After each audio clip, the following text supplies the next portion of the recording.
Just as I was finishing up at UCLA, I met some guys, and they were forming a new band, and that band ended up being called Mars Volta.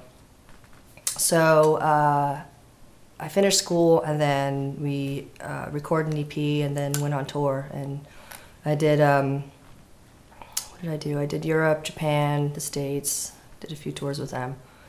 And so that was a really creative time too. It was like the sort of progressive rock kind of a thing, where kind of all the rules that I had learned, you know, the years prior just went out the window, and that was really fun for me to not have to just to think about all that stuff, but just really feel it, you know, and just kind of let whatever comes out come out.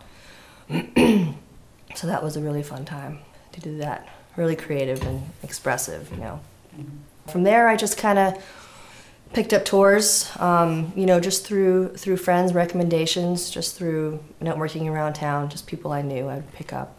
I played with Tim Burgess, who sings for the Charlatans, UK. I toured with him for a bit for his solo record. I did Australia with Veruca Salt.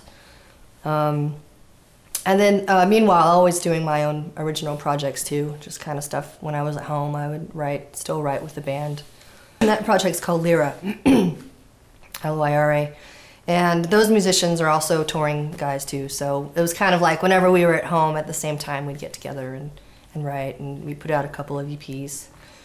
And we talk about doing stuff still, you know, when we're around and getting together, but everyone just gets busy doing other stuff, you know.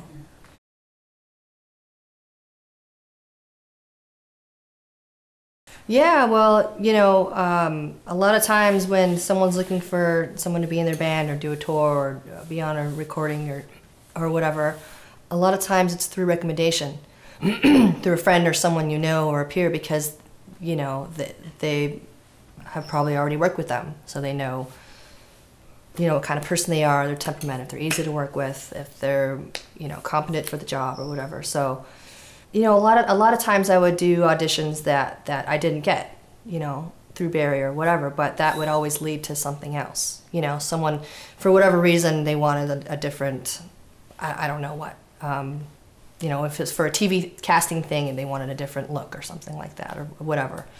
Or a different, they wanted a boy, not a girl or something.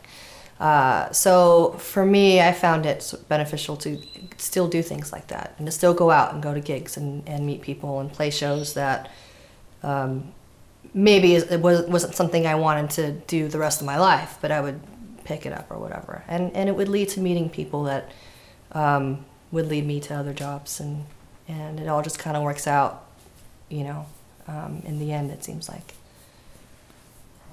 It's called creating the pathways, you know.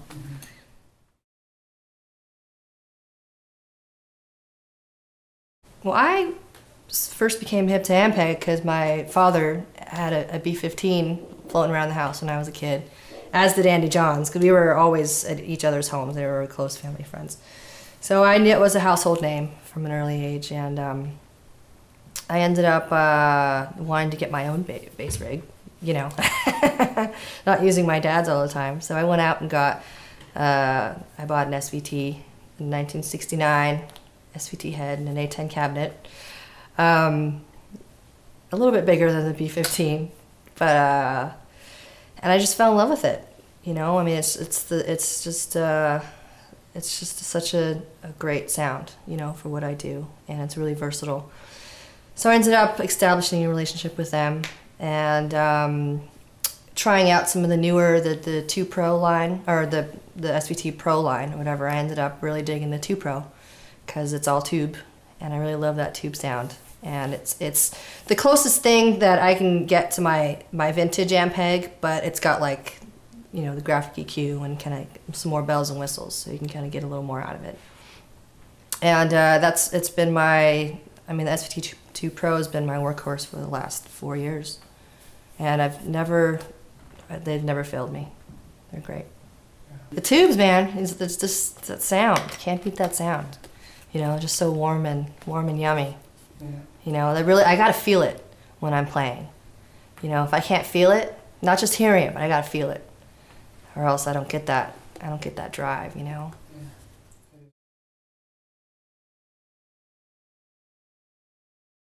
once again, I mean, Dad, I mean, I guess everything I play is Dad's influence.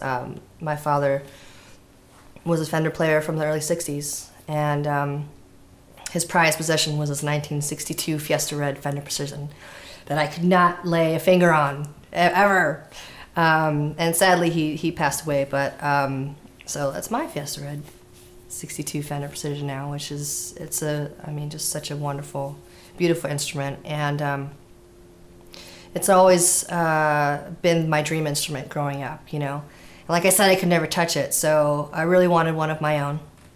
And I begged my dad year after year, I want a bass, I want a bass, I want a bass. And he would just let me borrow one of his basses he didn't use very much. But I really wanted a Fender Precision, you know. And one Christmas, my sister, you know, asked Santa for a guitar for Christmas, you know, and Christmas comes around, and I'm 15 years old at the time, and I see the guitar case under the tree, and I'm like, oh, cool, my sister got her guitar, that's great. And then my parents said, well, did you look at the name tag on it? I said, no. And I looked, and it was my first Fender Precision. I finally got my own Fender Precision, and I was kind of, I have to be honest, you know, I was kind of bummed it wasn't a vintage one, you know. But looking back now, however many years later, I mean, Dad knew what he was doing. It was brand new, meaning every nick and scratch in that thing's all mine. It's been all around the world with me, and it's been my workhorse ever since. So I've got a few Precisions in the, you know, the artillery, but they're great.